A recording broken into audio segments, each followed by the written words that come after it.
Now, President Trump issued some strong comments about Pope Leo. In a post on social media, the president called the Pope weak on crime and terrible for foreign policy. This after the leader of the Catholic Church criticized the war in Iran. Pope Leo previously said President Trump's threats to destroy Iranian civilization was truly unacceptable. Here's what President Trump had to say last night on the tarmac at Joint Base Andrews. We don't like a pope that's going to say that it's okay to have a nuclear weapon. We don't want a pope that says crime is okay in our cities. I don't like it. I'm not a big fan of Pope Leo. He's a very liberal person, and he's a man that doesn't believe in stopping crime. He's a man that doesn't think that we should be toying with a country that wants a nuclear weapon so they can blow up the world. So I'm not a fan of Pope Leo. Now, CBS News foreign correspondent Chris Livesay is following the Pope on his trip today to Algeria and has more about the Pope's response to the president.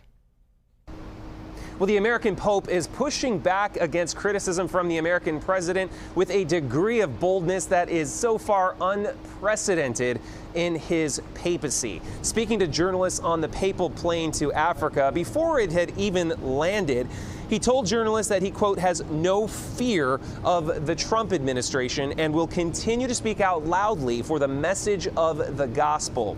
Now, Pope Leo also quoted scripture. "Blessed are the peacemakers," he said. And when he came to where I was seated, we asked if he could comment on the recent remarks from President Trump on Truth Social. The Pope responded by suggesting that the president had misunderstood the message of the Gospels, seen here in this video that I took.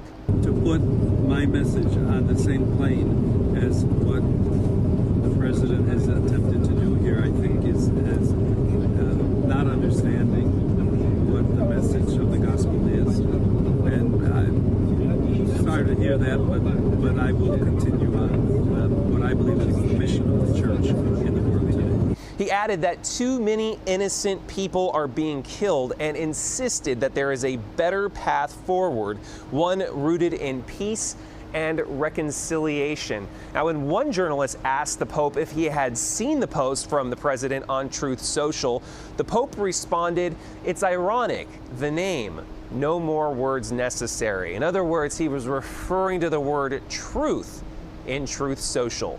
Back to you. Chris Livesay, thank you.